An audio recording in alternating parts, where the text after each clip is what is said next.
Prime Minister of Malaysia, the Prime Minister of the Kingdom of Thailand, the Prime Minister of the Kingdom of Cambodia, and the President of the United States of America.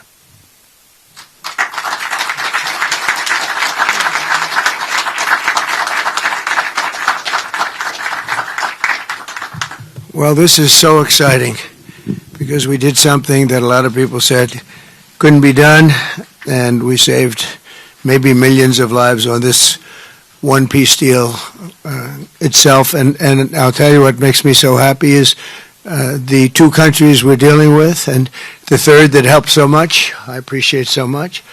Maybe it couldn't have been done without you, but they really like each other. I'm not used to that when I do these deals. Usually there's a lot of hatred. They liked each other, so it made it a little bit easier. But millions of people are alive today because of this peace treaty. So before I begin, I want to extend our deepest condolences to the Prime Minister, Newton, as well as His Majesty, the King of Thailand, and the entire nation on the passing of Her Majesty, Queen Sirikhet, the Queen Mother, and a beautiful, incredible woman who is so respected all over the world, actually respected. I know the people of Thailand will remember her forever as the embodiment of dignity, kindness, and grace. This just happened. But this is a woman who was so loved and respected. Today we honor the memory by bringing the blessing of peace to the nation she dearly loved. She loved this nation like few people love their nations. This is a momentous day for all of the people of Southeast Asia as we sign a historic agreement to end the military conflict between Cambodia and Thailand. And we're so honored to be involved in that. It's so important to me. Two great countries, but they were going at it. I want to congratulate the two courageous leaders, and that's what they are. They were courageous, who are taking this monumental step. Prime Minister Hun Manet and Prime Minister Newton. I also want to thank Prime Minister Anwar of Malaysia. I called him right at the beginning, and I said, you know, you have two countries that are fighting right next to you. We need a third place. We need a sort of a neutral place, right? And he was there, and I said to him, you know, if we get this solved, I'm coming to your country. And I told the truth, didn't I? A lot of times they say that, and that's the last you ever see. But I felt I had an obligation to come because you were so great, and the two men alongside of you are so great. Historic figures now. They're really historic figures. So I felt it was an obligation I had. I told it to you. That was about a year ago, and all of this has taken place. It's been so beautiful to see. It had started, and there was a lot of killing, and then when we got it stopped very quickly in this case. Some we did in 32 years. It took 32 years to get them stopped. They were fighting for a long time. This was very nasty, but it was stopped very quickly before it started, and the two leaders have great respect for each other. But the Prime Minister played a very important role in helping convene the two sides for discussions here in Kuala Lumpur. Earlier this year, an armed clash broke out along the border of these two countries. Really ancient countries by most standards. They've been long time, tremendous cultures, resulting in numerous deaths and thousands and thousands of people displaced from their homes. It was starting. Because of America's strong commitment to stability and peace in this region and every region where we can do it, my administration immediately began working to prevent the conflict from escalating. I held phone calls with both leaders. I was actually at Turnberry in Scotland when I did this. And we had a lot of phone calls, the three of us and then the four of us. We had a lot of phone calls. It was a beautiful day. I remember how beautiful it was. Turnberry is a great place, but I said, this is much more important than playing around the Gulf. So we sat there all day long making phone calls, and it was amazing the way it came together very quickly. I mean, really very quickly. You caused me very good entertainment. I could have had a lot of fun, but this is much more fun for me than anything having to do with almost anything, because you're saving people and you're saving countries. But ask them to choose the path of prosperity and peace over needless bloodshed and war. At the end of July, after extremely productive discussions, we reached a ceasefire agreement. And now these gentlemen, and they really are gentlemen, high-quality people, both went to college in the United States, and now these gentlemen are about to sign what we're calling the Kuala Lumpur Peace Accords. Good name. Both countries are agreeing to cease all hostilities and work to build good neighborly relationships, which have already started. 18 Cambodian prisoners of war will be released, and under this agreement, observers from ASEAN countries, including Malaysia, will be deployed to make sure that the peace prevails and endures. I have no doubt that it will. We have another situation like that right now in the Middle East, and Gaza. You might have read a little bit about Gaza, and that's another one we're very proud of. But we have a lot of people watching that. A lot of people. I think this is a much different kind of a thing. The two countries are getting along really well. Today, alongside this peace treaty, we also are signing a major trade deal with Cambodia and a very important critical minerals agreement with Thailand. The United States will have a robust commerce and cooperation transactions, lots of them, with both nations as long as they live in peace. And I really feel that when we make deals, we see two countries that we do a lot of business with. We do a lot of business with both of them. We have to use that business to make sure they don't get into wars. But this is going to be a very long peace. So as you know, this is one of 8 wars that my administration has ended in just 8 months. We're averaging one a month. There is only one left. Although I heard that Pakistan and Afghanistan have started up, but I'll get that solved very quickly. I know them both, and the Pakistan, the Field Marshal and the Prime Minister are great people, and I have no doubt we're going to get that done quickly. That one started up a few days ago. And I just feel it's something I can do. I do it nicely. I don't need to do it, I guess, but if I can take time and save millions of lives, that's really a great thing. I can't think of anything better to do. But the 8 wars that my administration has ended in just 8 months, there's never been anything like that. Never. There never will be either. I can't think of any president that ever solved one war. I don't think anybody. They start wars, they don't solve them. So nothing like this has been done in history, and it's an honor to be involved. On behalf of the United States, I'm proud to help settle this conflict and really develop good friendships, including people that work with each team. Look at these very distinguished people, except for my people. My people are much less distinguished, but they're very good. But look, my people understand the joke. But look at these very distinguished people, and I've gotten to know them.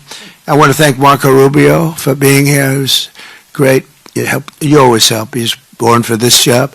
He really was. He was born for this job. Secretary of State Jameson, thank you very much for all you did on helping too. He's the foremost expert on trade, and we're going to be doing another couple of stops where we'll be talking about no war, just pure trade. We'll be talking to President Xi in a day. We'll be stopping at Japan. We'll be stopping at South Korea. And we'll be doing some other things, but they're more related to trade. But on behalf of the United States, I'm proud to help settle this conflict and forge a future for the region where proud independent nations can prosper and thrive, safety, security, and peace. It's an amazing thing that's happened to the United States because a year and a half ago, we were a dead country. We were actually a dead country, and now we're the hottest country anywhere in the world. And when I called you, we were in the process of becoming hot. It's actually quite a while right now, but we were sort of on our way. And we had won the election big in a massive amount. And so I was respected when I called you, and it was a little bit easier. I think it's easier when you respect somebody than if you don't respect somebody. If you don't respect somebody, it never happens. But I won't forget that day because it was one of the first wars that I got involved in. And I love doing it. It's like I shouldn't say it's a hobby because it's so much more serious than a hobby, but it's something that I'm good at, and it's something I love to do. The United Nations should be doing this, but they don't do it. You know, they don't do it. They turned off my teleprompter when I made a speech. I had to make a speech without a teleprompter. They're good at that. The escalator wasn't working too well. It came to a complete halt. But, I mean, the United Nations has such great potential. I wish they could do it. They didn't get involved with us at all. We just did the deal and reported the deal, and everybody was sort of amazed that we got it done so quickly and so nicely.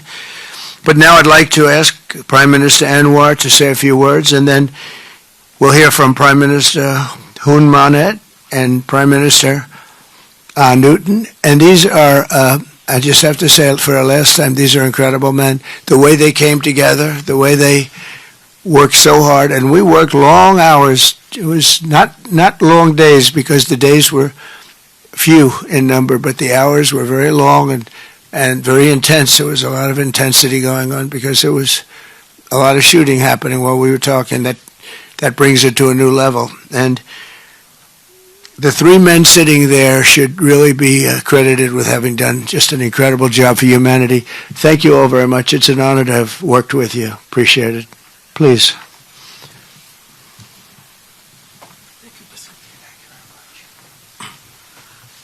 Thank you, President Donald J. Trump, for giving us this honor.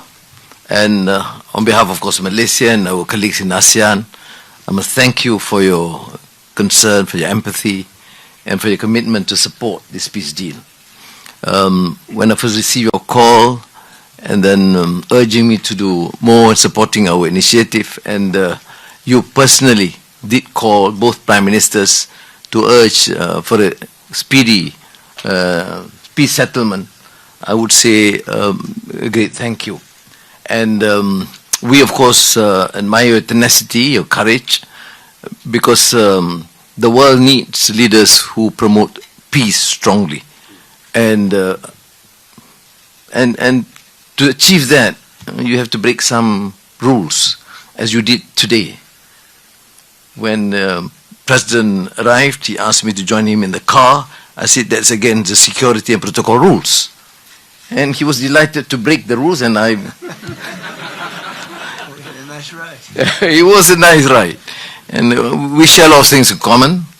I was in prison, but he almost got there.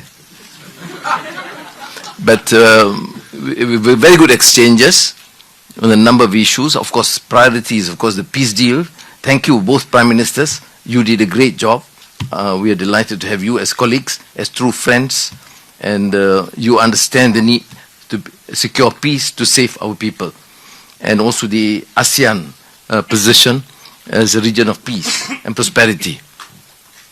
And I must also share with you here that I took the opportunity, full opportunity, without Secretary Rubio knowing this, exploring other issues too, and thank the President for his effort to secure peace in many parts of the world, including Gaza, and urging him to remain focused and ensure that there's a comprehensive peace that the world requires. And I am delighted, truly, President, to hear from you personally how determined you are to ensure that peace is achieved in the most intractable areas, almost impossible. But you did it, and we have shown our support and call on the United States in particular to continue this with the support of many, not only neighbors, but the part of the world. But I must also take this opportunity to thank Secretary Rubio, Jamison, and Ambassador Kagan, because they were very helpful. I mean, you didn't say that, but I must say that, because they were extremely helpful in ensuring that you come here. I mean, I wasn't sure when you said to me, yes, Prime Minister, no, I'm coming. Well, I'm not sure, because, you know, I deal with a lot of politicians. But you are an exception. Thank you, Mr. Donald Trump. Thank you very much again. Thank you.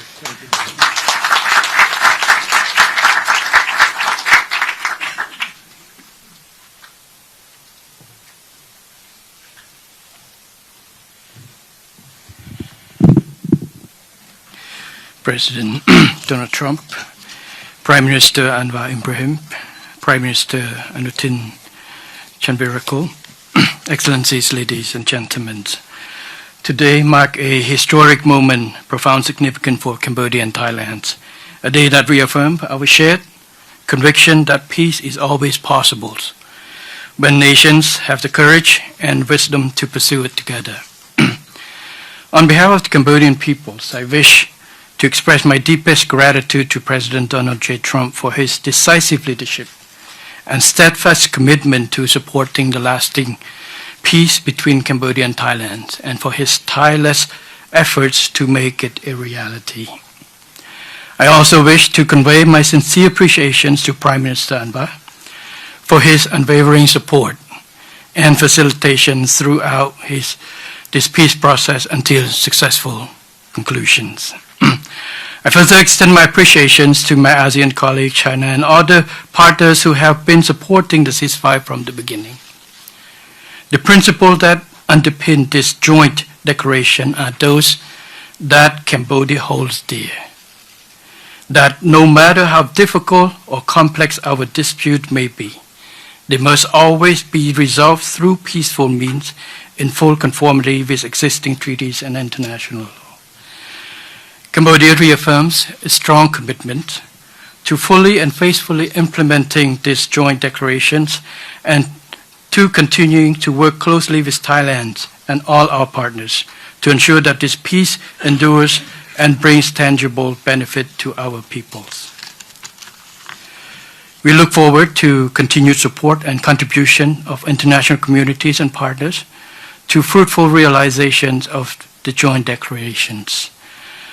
As we speak, I think our two commanders are discussing on the possibility of start of withdrawal, partial withdrawal of the first phase of our heavy weapons as an indication of our willingness to show that the execution of the joint declarations.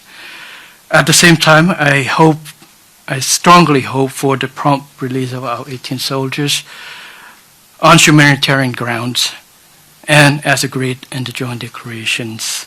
Finally, recognizing your unwavering dedications and resolute effort to promote peace, and not only between Cambodia and Thailand, but also among other nations. And reflecting the gratitude of the Cambodian peoples, I have nominated President Donald J. Trump for the Nobel Peace Prize. And he, I can say, peace saved life. And this is the wish of our Cambodian people as appreciations for the President. So thank you very much, Mr. President. Thank you. Thank you, sir.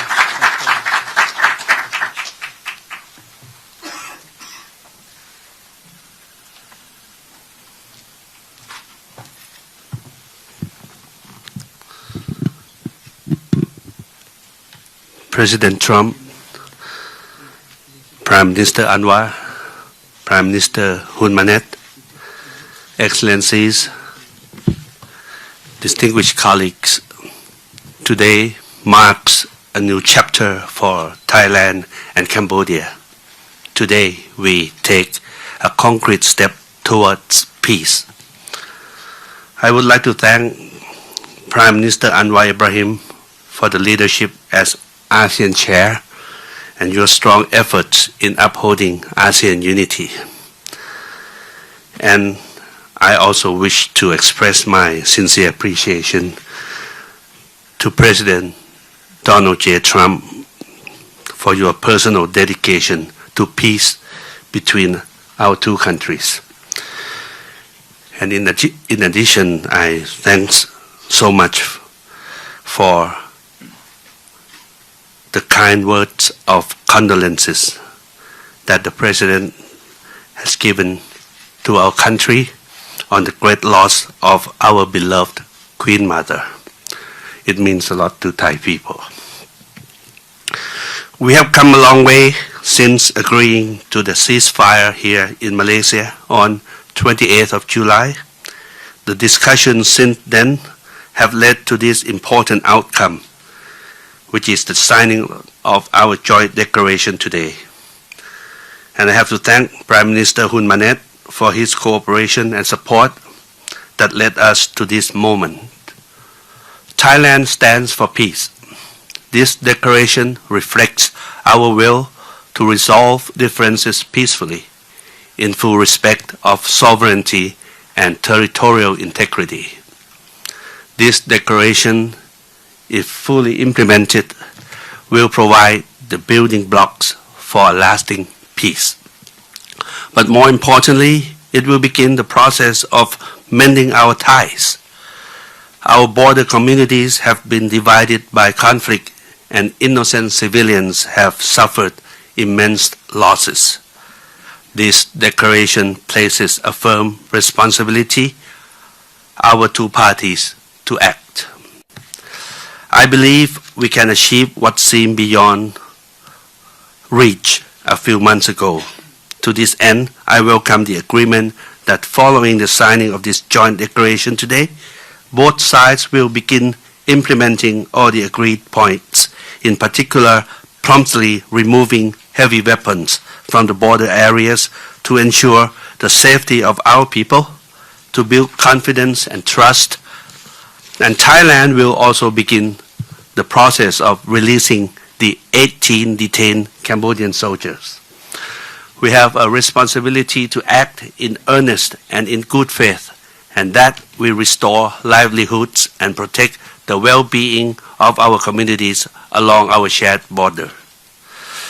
To achieve real change on the ground, what we agree on here must be implemented. Only then can we truly turn to a new page. Only then can we assure that our people's security and safety. Only then can we achieve real peace. This is what our people expect of us, and this is what they deserve. Peace with dignity. Going forward, I call on our friends to continue supporting this process so that the joint declaration is implemented fully and in good faith, rebuilding stability, trust, and renewed cooperation between Thailand and Cambodia and across our region. I am also pleased that today we announced the joint statement on a framework for a U.S.-Thailand agreement on reciprocal trade, which I hope will facilitate our negotiations on tariffs for conclusion by end of this year. We will also sign the MOU between our governments on cooperation on critical minerals, which will further promote resilient and sustainable supply chains for years to come. Thank you once again. Thank you from the bottom of my heart. Thank you.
We don't want auto fence.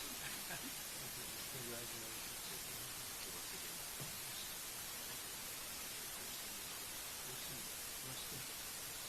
Thank you very much, everybody. We have additional Tremendous greens, day. Mr. President. Yes. We have the Cambodian trade deal and we have the critical minerals agreement to We're sign. going to sign that. We're More signing our agreements. trade deal. I thought we could forget about this here.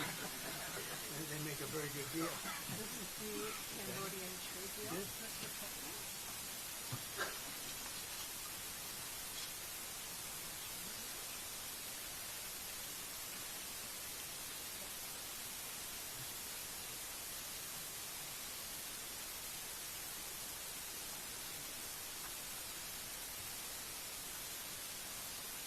And this is a great deal for both countries. It's